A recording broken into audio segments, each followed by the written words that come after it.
So I guess we're live, at least that's what it says. So we're in the mountains of Idaho, and we are working on a mine project. And so I decided that I was going to map the other side of the mine. It's probably about 3 miles away, the project that we're working on. But I think it would be a fun little project to make a map of both sides of the mine. So we got, and then the road in between, and then maybe make one big model of the entire area. And so let me see here. I gotta switch something here.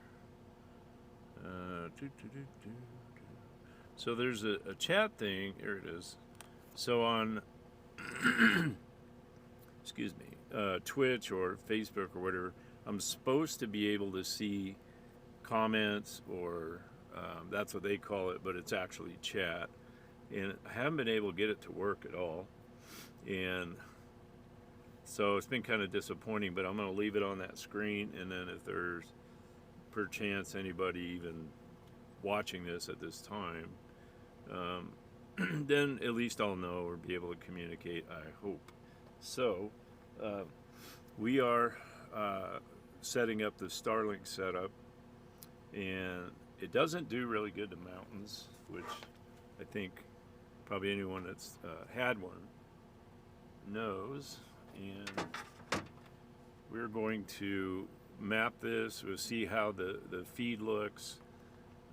I've heard really good things about Starlink. I've had this unit for probably 3 or 4 months, but I really haven't had a lot of time to test it because I'm so busy at work. So we're gonna do this thing and see how it goes. So let me go turn the drone on. Good deal. It's already on. Nice. I guess I thought ahead. I just didn't know it.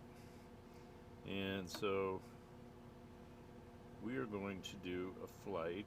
That's what the drone sees. And I don't see the telemetry on there, so let's do this. See drone. We want camera.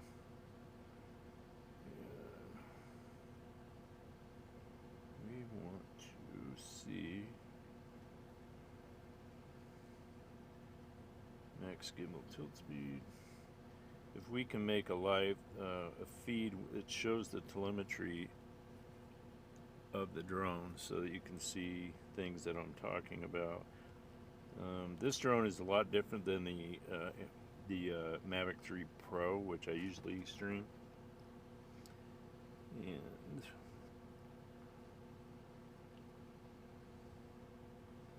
so we're going to do autofocus.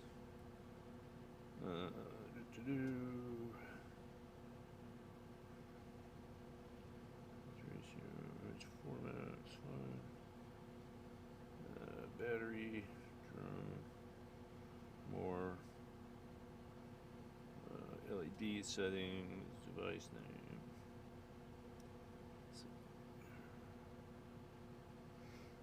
Okay. So an M3 Pro, then this is the screen you would go to. And why they're so different, I have no idea. But sometimes it's confusing, like, to get into it because you're so used to one or another. So let's see here. Camera view. Okay, so we're going to duplicate the screen. And call it good. So let's see. So now you can see some of the telemetry on the screen. You can see pretty much what I see on the controller, and I just thought that might be nice that when I'm talking about what's going on. So let's see. We're gonna pick a project we just did, which is called Wardener, and let's do this. Custom. Okay, so this one I flew. I just wanted to see if it was gonna clear all the trees in the valley and everything, but I did it like 340 feet in the air. So let's edit this, and we'll call it Warner.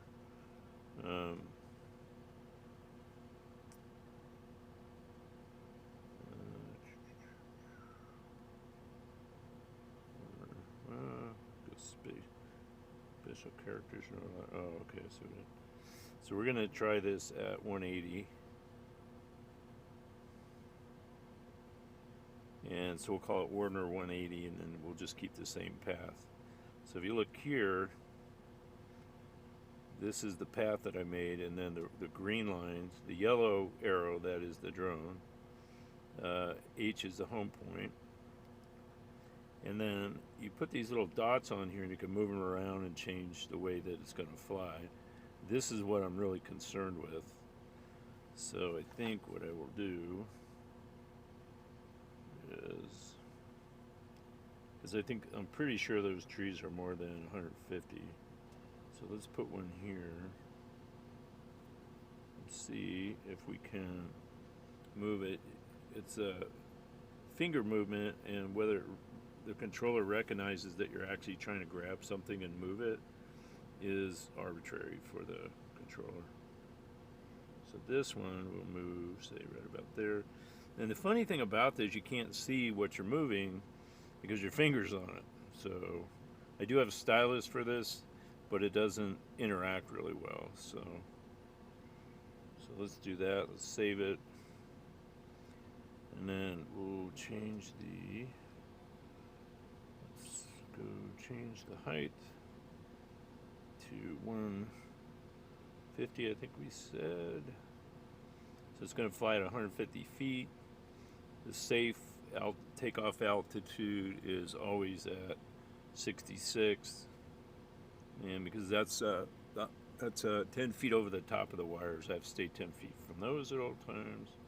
We're going to save this. Oop. And that's not what I want. Look at that. Okay. So then all we do, hit the play, and it gives you this screen here. It tells you whether there's anything wrong with the drone or it's not acting right. And it prevents you from taking off so that you don't crash it into something. So it's actually, this is very well done.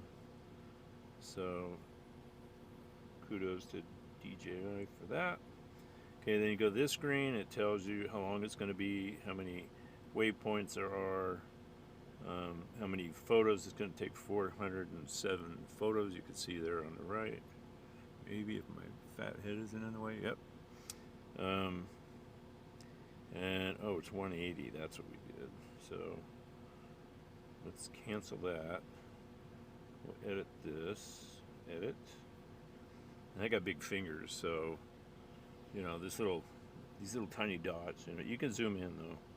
It's just a pinch zoom, and it's a little bit easier to move stuff around. Let's try to see if we can move that now. Nope. Don't want to go. Anyway, so we're going to change the height to 180, and that is a altitude that I'm comfortable enough with, but it depends on how far out in the trees. So if we did an oblique, which is, it's going to take pictures from the side everywhere at an angle, so you could build a model out of it.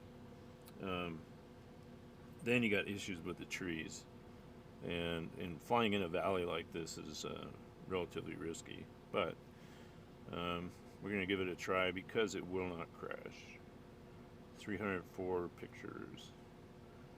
Okay, so then all we got to do is hit start, and it'll tell us, come on, start, there you go. So it'll start the drone. It'll go up, and then the green dot is the starting point. And let's see.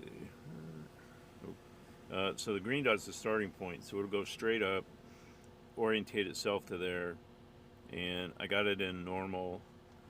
flight mode for mapping. That's default, so I don't even know if you could actually change it. But this is what the drone actually sees.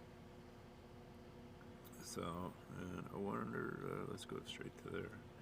So this is what the drone does. It goes in, it orientates itself, looks down, and then boom, starts doing its thing. So these are the pictures it's taking, and it overlaps all the pictures and gives you a map.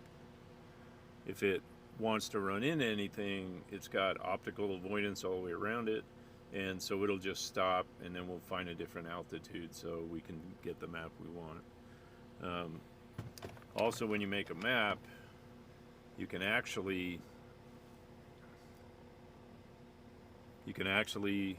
when you're mapping, combine 3 or 4 flights together. So if you have a tight spot, you just go to that place, make a map of that manually flying around, or you can maybe do a waypoint mission if it's not too tight. And because what will happen is if it runs into something, or it's going to, it'll stop and pause, and you can't like go around the obstacle and then start over again. You have to completely abandon the mission and then figure out what a safe altitude is, or try to go around that like I did with the mountains in the back over there. And so it's really an interesting workflow, and I think DJI did a really good job with this software, and they're like every time you turn this on there's an update. So I think that's a critical typical DJI thing. And now it's telling me that it found an obstacle, which is more than likely that tree. So it won't fly through those trees, which is a good thing. So we'll return to home, and then we will modify this. I think I'm just going to modify the path. But you can see the green line, that's the path it's going to take. So if you watch it and you see it's going to run into something like a cell tower or whatever, then you can stop it, go around it, and then do return to home again. So so what we're going to do is look at where the breakpoint was, which is right there. So I think all we need to do is maybe move that corner over, or we need to go to 200 to go over it. Let's try going to 200. So once it lands, then we can modify the mission. We have to pull out of this map. You can see right there, it'll land itself. Pulls the camera up so it doesn't get damaged from looking down while it's landing, just in case something's there. And it'll land itself. So let's go here. Okay.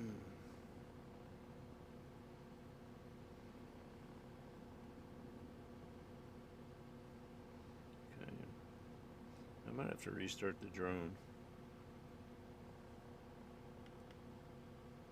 Well, let's just restart the controller. Now, let's see. So we'll try this again at 200, because we were looking at the tops of the trees, and then if we can fly over it. That's not a bad height to map from. I usually like to go 150 and then do a ground sampling so it's a little bit tighter, and it gives me enough information that I can actually. So we want to do Wardner. Let's edit, and we'll call 200.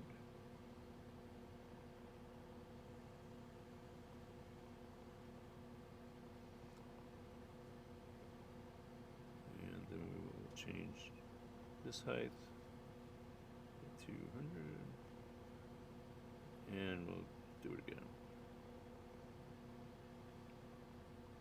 So when you're mapping in a tight space like this, you often let's see how much battery we have. Yeah, we got plenty.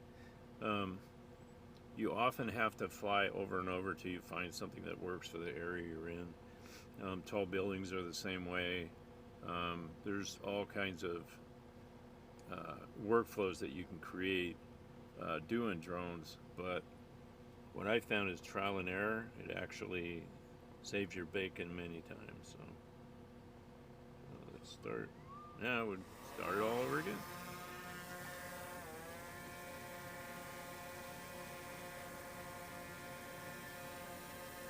Just trying to think of where it is.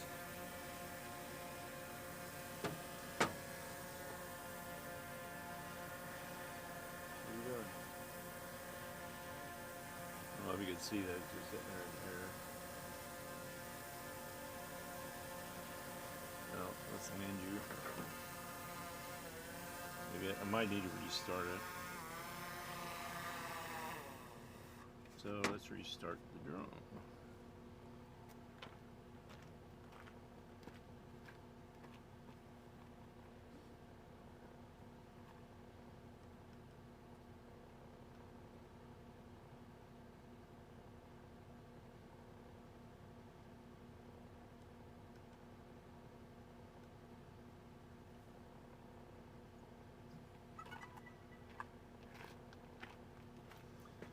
There we are.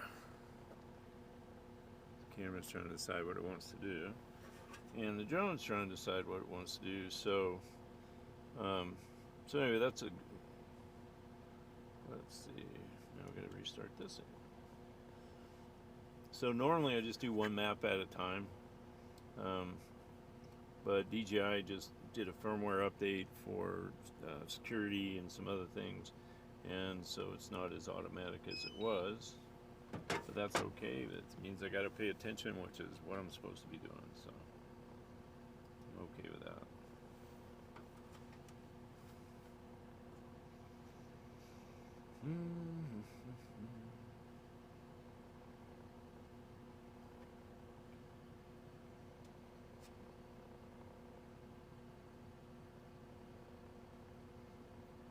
Okay, so we already got it to 200. You can see there's no warning signs on the screen. So let's hit play. See what it does. There it goes. GNS error. Opener and try again. Okay.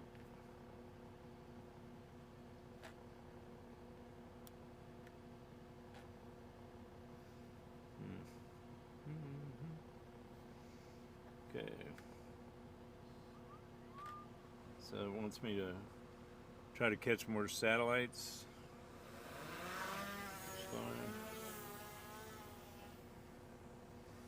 See how many satellites? Got 17 right now. And I do have a GNSS receiver that I can use for RTK, but that's a little more complicated than I want to get into in this video. So fly it around, it says. Let's fly around. So it knows where it is.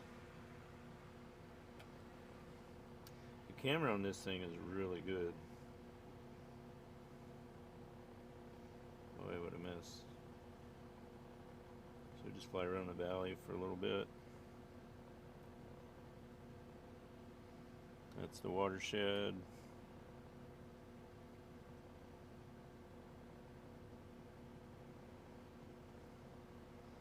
That's the actual mine.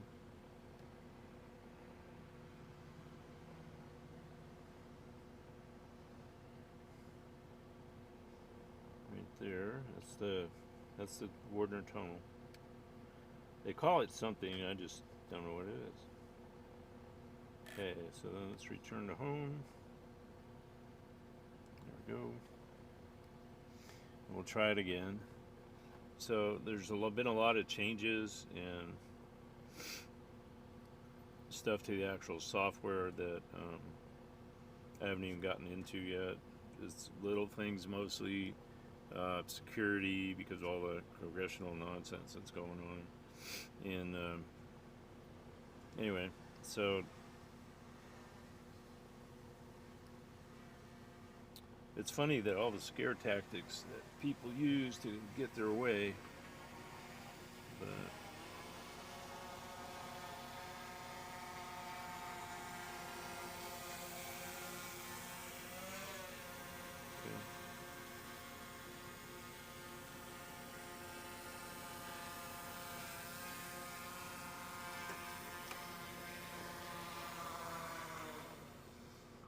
knows? But that's life. We're cattle. Warner 200.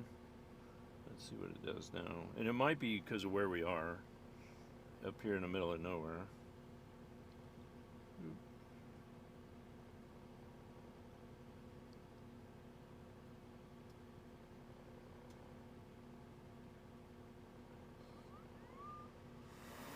It should update the home point now. Yep.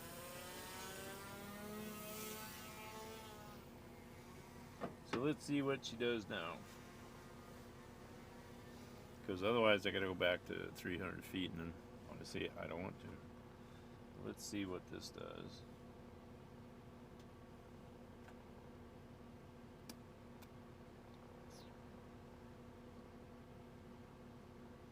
And hopefully we'll get one done this time. There we go. So off it goes, and it just overlaps the pictures and stitches them together in a software called Terra. And then you can model in a software called Modify. Excuse me, which I'll also have. There's dry up here. So let's keep it on the screen. You can hear it overhead. Right up there.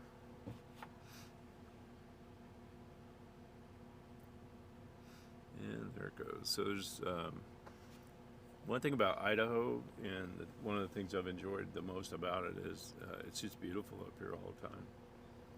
And one of the reasons I'm doing this map is because it's going to snow soon, and possibly next week up here at the higher elevations.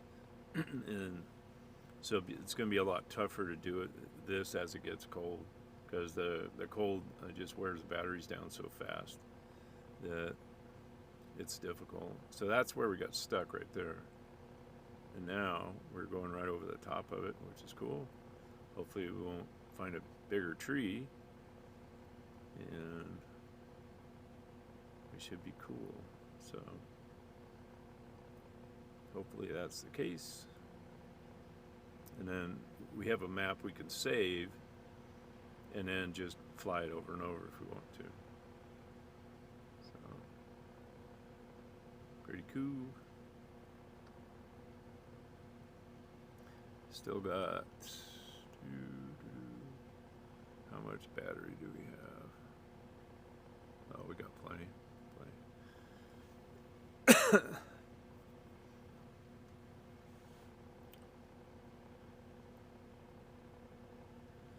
Anyway, these streams I do, I don't schedule them because it's really when I have the time. And I work 70 hours a week usually, and so it does leave me a lot of time for, there we go, right past there. Doesn't afford me a lot of time to come and do stuff like this. And so today's Sunday, and I'm trying to take advantage of the fact that I don't have to work and get this done. I've been wanting to do it for the last 4 months, and finally getting to it.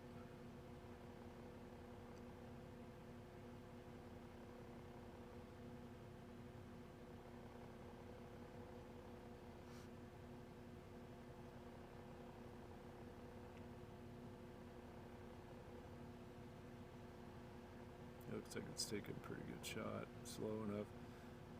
So before, when I did it to find the path I wanted, it was like twice as high as it is now. So that map, excuse me, even if I used it, it would be pretty vague. It would be more like doing a video run, because it wouldn't have a lot of detail in it, which is why I'm looking for a good elevation to fly from. And then, oh man, really? Let's see what this is doing. Yep. Well, we'll just return to home, and we'll modify the map to go around the trees. So this is a lot of what you have to do a good job with the drone. And a lot of people think that, you know, it's just fun and we're out frolicking on the beach. And but it really is a really tedious process. It's a very rewarding process, though, because like in my industry, there's very few people that do what I do and can still provide this service to the client. So.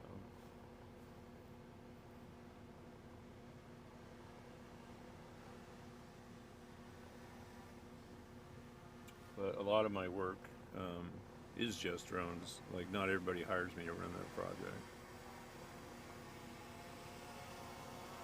There we go. And we just watch where it's going to land and make sure it is going to hit anything, because the return to home is not as accurate as you would like it to be. There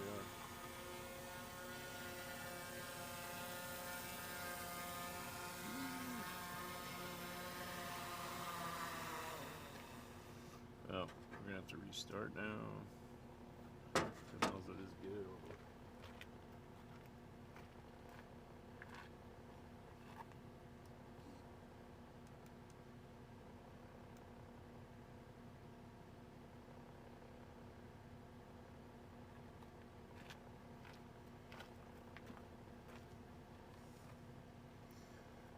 So because this place is so beautiful, I went out and bought a GoPro 13 so I could do some walk around videos and some other stuff.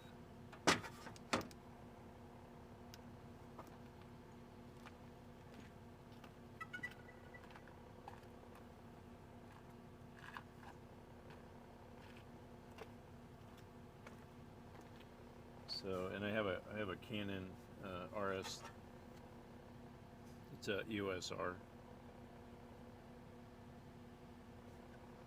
So let's see. Where did we have our little issue? Right there again. Yeah. So let's edit you.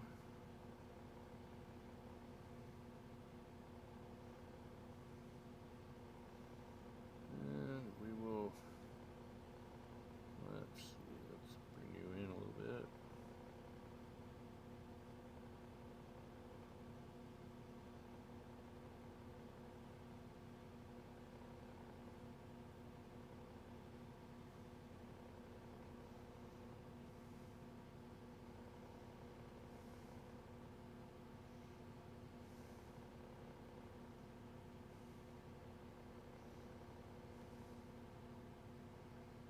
So we're not flying over those trees.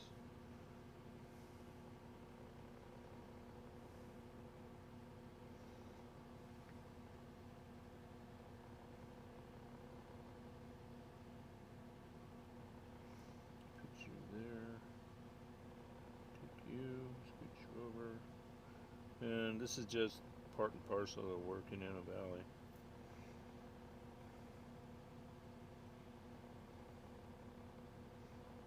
Let's see, 80 feet, 300 feet. I don't think we need that one.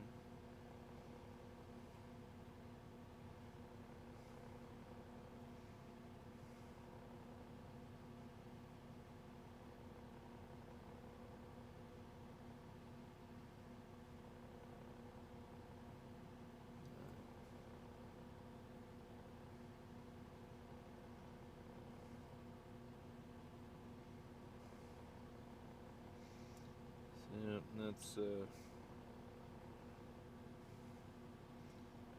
touchscreens for you. Goes off in the middle of nowhere all by itself.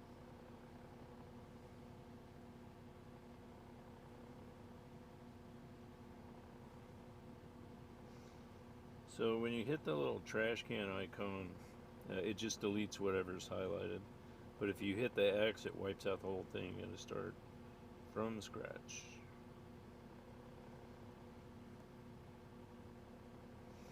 So we get you to move. Look at this one.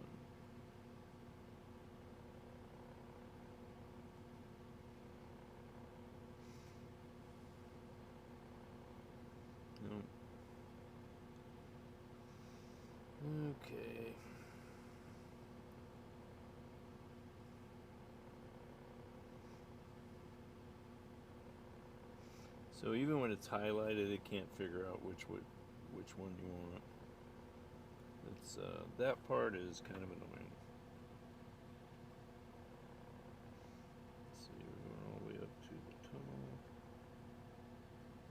Here's the road.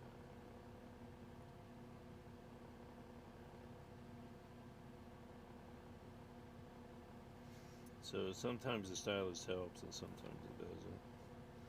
But it's not with me at the moment. So we're just going to have to suck it up and get it done.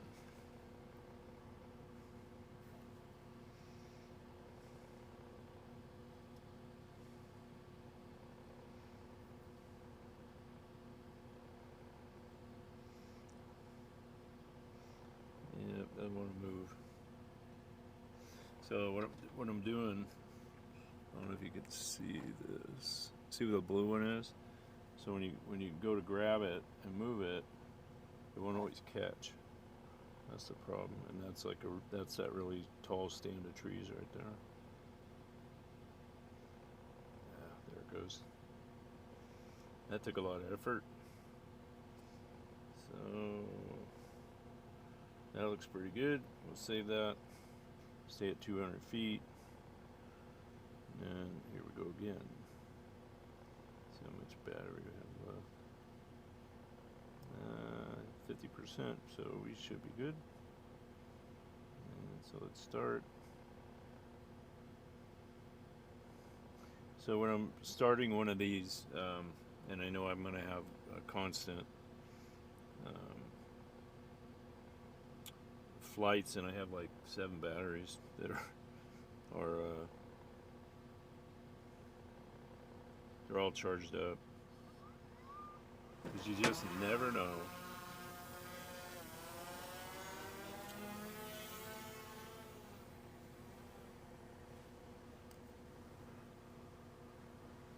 You just never know. All right, what's next?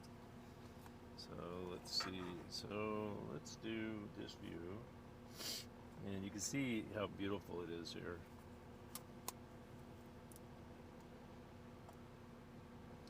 Now it wants to start at the high point. That's good. So that'll tell us if we can do it or not. There we go. Anyway, the technology behind this has actually gotten really good. And because before, to do something like this, you had to really pay attention to the drone so it didn't crash into stuff. And the Phantoms, they got better, and they're still some of the best mapping drones you could buy. I got this one because I don't have a Phantom, and I had my first drone was a custom-made 6-propeller monstrosity that was crazy. But the Phantoms were so big, I didn't think they'd be portable enough. So anyway, let's see. We're not dropping any frames, which is quite interesting, actually. Been live for 33 minutes, 50 seconds. And that's kind of it. Let's see. So we do have, let's see.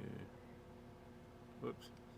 So I got a thing from Facebook, which I think is a scam, but it says it's going to delete my account because there's a strike against it, and I have no idea what that would have possibly been.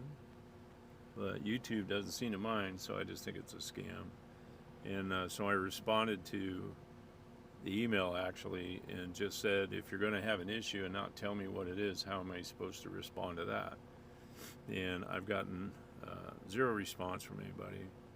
But if it's legit, then if they're going to threaten to close your account, at least they could do is tell you what it is. And honestly, if Facebook deletes my account for whatever their ridiculous reason is, I don't even care. So knock yourself out, Facebook.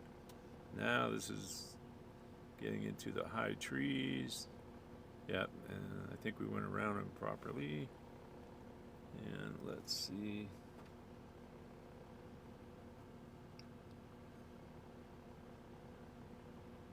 Yep, so it looks like it's going to work out, I hope.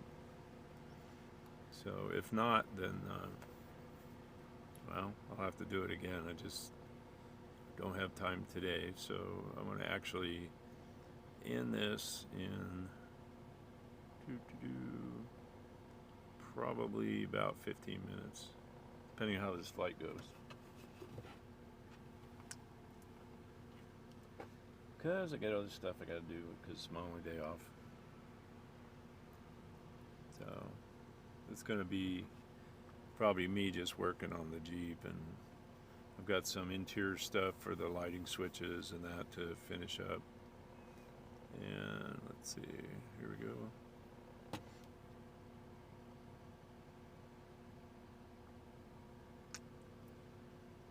Looks like, yep, good. Yep, finally decided to behave over there in the corner, so that's good.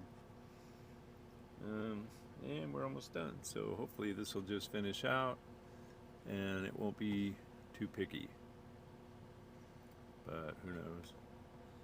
It's always different, and valleys are always hard to work in anyway. So there's Instagram. And honestly, Instagram is the one platform that never gives me any trouble. And